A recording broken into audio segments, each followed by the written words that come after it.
I believe that there is a strong argument for the lack of ability to exercise jurisdiction given the Philippines' withdrawal from the Rome Statute. I hope that the judges will accept my submission. Here at the earlier stages, they might want to combine it with the confirmation hearing itself. I hope that will not happen, but once again, it's not my position now to presume. Sa lahat, walang kinikilingan, walang pinakampihan, at walang pinapanigan ang programa ito. Ang programa ito ay public service sa kahanginan at trabaho lamang.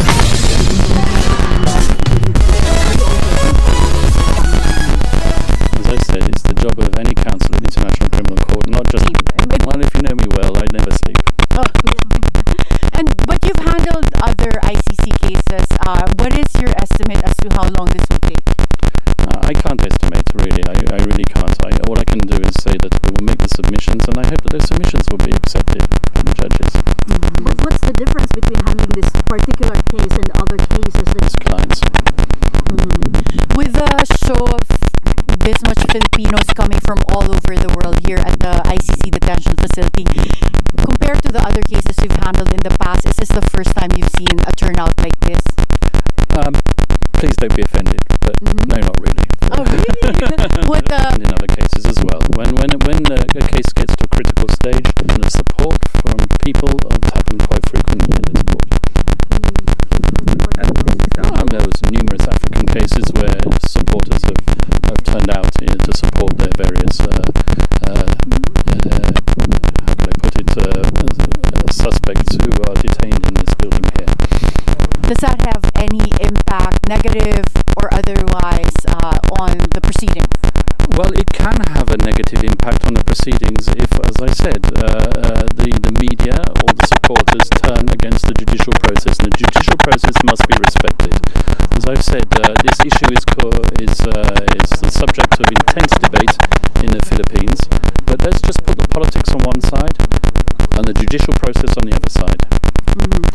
Attorney Kaufman, you mentioned that you worked with or you knew Prosecutor Karim Khan. Any comment on that? Did you really work with him in some cases? Well, put it this way, I've never worked with Karim Khan on a case together. I know Karim Khan for many years. He has a similar background to the background that I have. We've been working in international criminal tribunals for many years. I was a former prosecutor, right. So was he. So we've both worked on both sides of the tennis court, if I can put it that way. So my familiarity with Karim Khan goes back many years. I respect him. I hope that he will be fair. I have no reason to doubt that he will be extremely fair in this process. And as I said, I look forward to working opposite him in the courtroom. Attorney Kaufman, you're one of the few people who have seen former President Duterte. You get to visit him. How is he, health-wise and physically and emotionally? Well, as I said, he's in good spirits, and I will keep on saying that because he is in good spirits. Obviously, he's 80 years old, and with all the accompanying medical issues that accompany someone who's 80 years old, and it's not easy to get adjusted to the life in UN detention or ICC detention. So those are the only challenges that he's facing at the moment. All right, Attorney Karen. Everything that I've said regarding the need to respect the judicial process is something that I know that he endorses fully. Okay, thank you very much. I've got to go now. Thank you so much. Thank you. Attorney Karen, thanks a lot for that. Attorney Karen, yes. You're still on air, so thank you, Pinky. Attorney Nicholas Kaufman, just very quickly, really underscoring what he's saying, that the judicial process must be respected, and let's keep politics out of this case. Yes, Pinky, and I think I also asked him if this was an unusual turnout, what we've seen with former President Duterte. Sorry, I have to wipe my nose. It's so cold here, Pinky. But I asked him earlier if he was surprised with the turnout of supporters here for former President Duterte, and he said, I hope it's not the first time. And he mentioned that for some of the African leaders that have been tried in the past and that he's represented, that there are some people who have also shown up at critical stages of the trial. That's right. Thanks so much. much for the report, Attorney Karen Jimeno, our anchor for At the Forefront, reporting to us live from the Netherlands. Thank you again. And when we return, we'll have Foreign Affairs Undersecretary Eduardo Vega to talk about government's assistance in the deadly Myanmar quake and more. Stay tuned. This is On Point.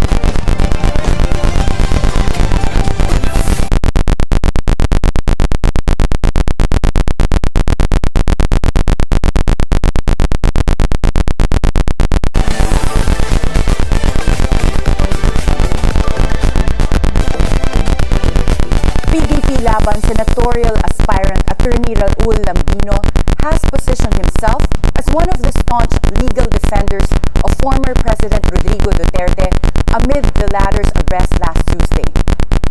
Advocating for due process, he is also spearheading legal efforts to challenge FPRRD's detention, branding it as political persecution. His advocacy appears to be gaining traction from Duterte supporters, who view the arrest as an attack on Philippine sovereignty. Will the fight for due process of Duterte allies also translate to favorable results in the May elections? With us this morning at the BNC studio is the senatorial aspirant of PDP Laban, Attorney Raul Lambino. Good morning, Attorney Raul. Good morning, Attorney Karen, and good morning to the millions of viewers of your program. I hope millions talaga ba. Attorney Raul, how did you become close to former President Duterte? Well, before the elections in 2016, if I remember right, about 16 months before May 2016, former President Fidel Ramos and a few retired officers of the armed forces went to Davao to talk to Mayor Digong at the time and persuade him to consider running for the presidency. Then I was asked to help in the campaign for PRRD. So we formed this group, we call it the Champs of Rodi Duterte, headed by former Executive Secretary Bingbong Mijaldea and Fomis Peron, who was very close to the then President Fidel Ramos. So we went out our way and tried to tell PRRD that you have the support of ordinary people, and we were very thankful that he considered running in the 2016 election. Then after that, PRRD appointed me as his presidential advisor for Northern Luzon with the cabinet rank and another position that is as chairman and CEO of the Cagayan Economic Zone Authority. So I left my private law practice and I joined government. After so many years of convincing, I did not join government under President Fidel Ramos. I remained to be a practicing lawyer. So too during the time of former President Gloria Macapagal Arroyo, I did not join her government. I remained as her lawyer and consultant, but not as one working in government. It was only President Duterte, when I consulted former President Arroyo, that I got this offer from PRRD, and then President Arroyo said, well, you refused me before, please don't refuse the president now. So I accepted the job and the challenge. And so it sounds like you believed in former President Duterte way before he started going up in the ratings, because I Yes. remember when he decided to run, in the surveys he was, I think, 4%. yes, So Attorney Karen. isa ka dun sa mga nauna na naniwala na Yes, sa kanya. as early as almost 2 years before the election, because I remember right, it was September 2014 when I joined this group called CORD, the Champs of Rodi Duterte. What is it about former President Duterte that made you believe in him? Na una, mag-presidente siya. Pangalawa, like you were offered to be in government during the time of President Ramos, Yes. President Arroyo, but it was under President Duterte that you agreed to serve in government. I am very passionate of constitutional reform. You know that your mother and I have been championing the move to change the 1987 Constitution, and we need to have real reform in government, both structural and both systemic. And we see in PRRD the person who could possibly change the system of government that we have, which is a centralized, over-centralized unitary form of government, into a federal, decentralized system of government. And if possible, we are going to have a parliamentary system. And considering that PDP Laban, the party of which PRRD belongs to and me too, is championing federalism. So that is the primary motivation why I had supported PRRD, to help transform the country into a more accountable, transparent governance through a federalism and parliamentary system of government. So let's go now to where we are right now with former President Duterte being arrested, Yes. supposedly because of the ICC. Why are you questioning the validity of that arrest? Well, first and foremost, our position is very clear.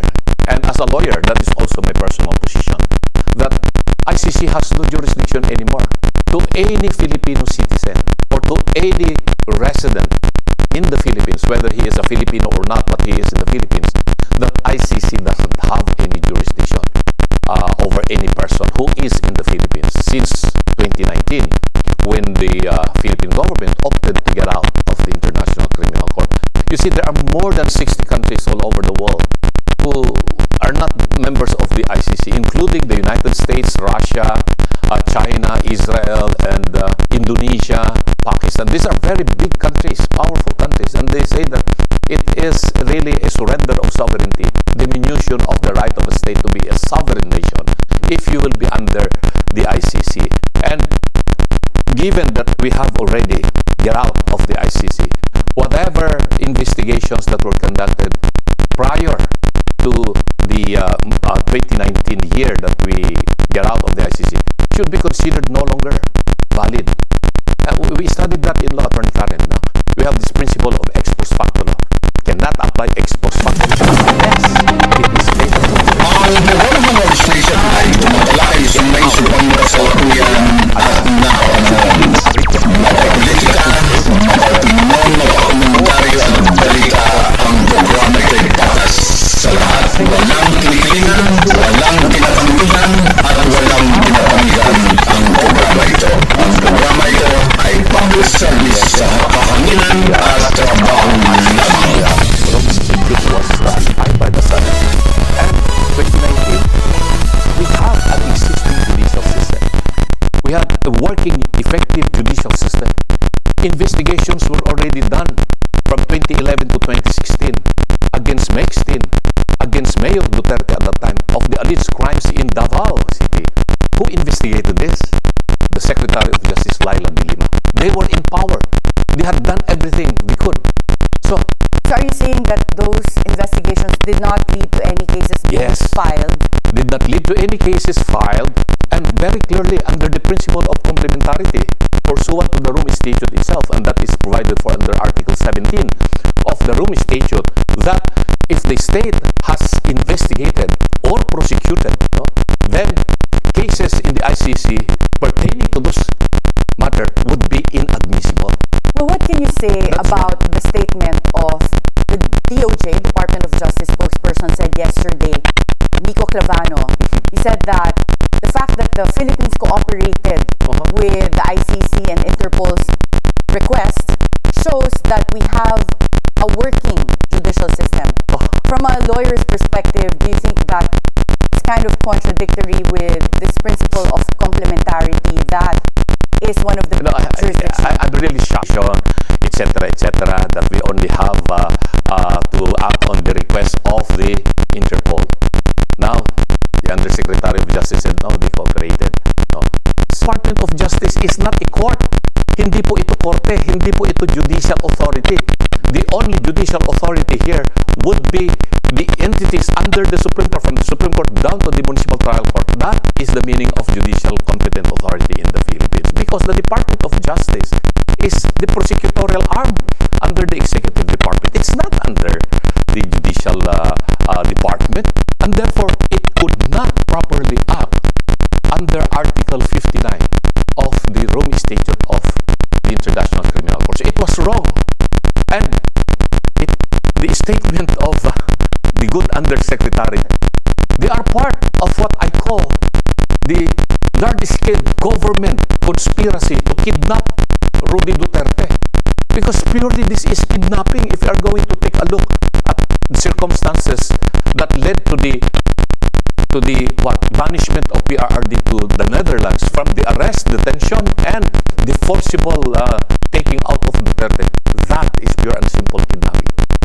Was he really deprived of his right to counsel? Because when he was detained in Villamor Air Base, from what we understand or Yes. know, General Torre was saying he has counsel counsel there. So, meron po ba siyang counsel talaga at that time? Well, pinaka-importante, na-deprive siya ng kanyang, the most important cardinal right of every person in the Philippines, the right to due process, guaranteed under Section 1 of Article 3 of our Constitution, which states that no person shall be deprived of life, liberty, and property without due process of law, nor shall anyone be denied of the equal protection of the laws. Concurrent with that, for persons who are accused or charged of any crime, they have the right to counsel, and not just any lawyer, not Attorney Karen or Attorney Lambino can be acting as counsel of the accused. He has the right to choose the counsel whom he believed would be competent enough to defend his rights pursuant to whatever laws that he is charged against. Ito pinag-usapan natin, Rome Statute of the International Criminal Court. I can say now that I am not expert in pursuant to all this particular very few provisions of law. people have any expertise. That's why on very few the Rome Filipino Statute. lawyers are listed as counsel that can appear in the ICC. And so, knowing the former president, he himself as a lawyer, no, he could have said, no, I do not need a lawyer, I'm a lawyer myself. A.S. Mijaldea is a very, very brilliant lawyer. Attorney Dalga, who are there, they are also very brilliant lawyer. But they are not the lawyers that PRRD would like to talk to. They're not as well versed in the Rome Statute. Maybe they are Sino well versed. palagay nyo ang mga pwedeng humarap or merong competence to harap to Well, go to the ICC? PRRD said that I'm waiting for my daughter, meaning Vice President Sara, who is a lawyer, to act as his counsel. Hindi pinapasok. Hindi pinapasok si Atty. Panelo, who I understand that he just arrived also from Hong Kong. Hindi rin pinapasok si Atty. Silvestre Bello, former Secretary of Justice, former Solicitor General, close to the President, him, in this particular instance. So, he was deprived of the right to counsel. Hindi yung the right to counsel is any lawyer. Right to a competent counsel.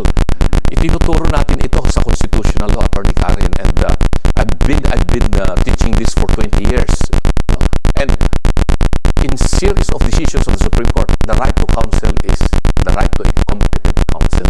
So given the violations of due process that you allege, what do you think can be the remedies for former President Duterte? You filed a TRO in the Supreme Court. Yes. This was denied. We filed a petition for certiorari and prohibition immediately upon knowing that he was already arrested and detained and the Villamor Air Base, and with a prayer for issuance of a temporary restraining order and a preliminary injunction. Attorney Torion, who was tasked to file this petition, was able to do so around 3 minutes before 4:30, if I'm not mistaken, of the time. You know, the Supreme Court, 4:30 they are going to close. They're not going to accept any pleading or that. He was able to file it on time, I think 4:27 or 4:25, things like that. No, and then the justices were no longer there, and again we filed an urgent motion to hear our TRO prayer. No, and we are thankful to the Supreme Court that they had a special raffle. They were able to assign it to a particular justice, and we are thankful that we heard late in the evening, around 9 o'clock, Attorney Torion called me up, asked me that, sabihin sa akin, Panyero, punta tayo sa Supreme Court kasi makakakuha tayo ng TRO. So yun ba ang basis? Because there was a social media post that came out where you were announcing that you were able to obtain a Yes, TRO. I have to believe Attorney Torion because he is the one who filed. He is the lead lawyer in this particular petition. So I was so happy. Who would not be happy? We were already stressed the whole morning, afternoon, and we were in Villamor waiting for whatever development. And then Attorney Torion, retired General Pasi was with me there, and Philip Salvador was also with me there in the Resource World area. And then Attorney Torion asked us that let's go to the Supreme Court because we can get the TRO. So we were so happy. I was very, very happy. Meron Of course. TRO. Because there are others who are commenting that you should face sanctions for spreading fake news. So what is that's your not a comment on fake that? news. It was not a fake news. It was a statement from the lead counsel that we could get the TRO now. So we drove to the Supreme Court, Attorney Torion and I and Philip Salvador. Magkakaiba kami ng sasakyan. Nagkawalaan pa nga kami. Nakita-kita na lang kami sa Supreme Court. We arrived there something like about 9 o'clock. And then you found out na walang TRO. So we waited. Attorney Torion was ahead of us by a few minutes. So dinatnan ko na si Attorney Torion doon, nakaupo doon. Sabi niya, oh, ano nangyari? Sabi niya, wala pang lumalabas eh. Wala pang ano. Sabi ko, pero nag-meeting pa talaga yung Supreme Court. Hindi namin alam kung nag-meeting. So we are hoping that they are discussing our motion for issuance of a TRO. So we waited for maybe an hour in the Supreme Court. No? Sabi ko sa kanya, ano, kunyari siguro wala. Let's go back to Villamor and let's tell the people there. But let's go back to the legalities. Based on what laws we have right now, including our laws on violations of humanitarian rights, what would have been the process that should have been followed in enforcing an Interpol request and a warrant of arrest from the ICC? Remember, Attorney Karen, that in our courses of political law and constitutional law, the one that has primacy jurisdiction or the primacy of the Constitution at all times, when there is conflict between an international law or international law principle, order of arrest, yes, that's right, and question that order of arrest before a competent court. Despite the fact that we follow the doctrine of incorporation pursuant to the provision again of our Constitution under Article 2, Section so be it, yes, correct. But when that international law principle or the international law itself, like the Rome Statute, contravenes the provision of the Constitution of the Philippines will prevail. And clearly, yung Rome Statute itself, is not contrary to the provision of the Constitution. Kasi sinasabi doon sa Article 59, sinasabi dito, a state party who has received a request for a provisional arrest. Tingnan mo, nakalagay doon, provisional arrest ang nakalagay sa Article 59, should go immediately to the competent authority, judicial authority, to make sure that the rights of the accused who is going to be arrested would be properly observed. And that includes what? It is issued by the ICC, meaning to say it's authentic, and the person named in that warrant of arrest is the person to be arrested, and including his right for provisional liberty. Pwede siyang makalaya. So Attorney Sal said hindi lang nagkaroon ng pagkakataon na maligungan lang si former president or magpalit ng damit o magdala ng pampalit ng damit. So would you know the haste in which he was taken into custody and then flown out, do you know who paid for the chartered plane that was used? Well, in yesterday's sino ang nagbayad doon sa pag-charter ng aeroplano? Inamin niya, Office of the President.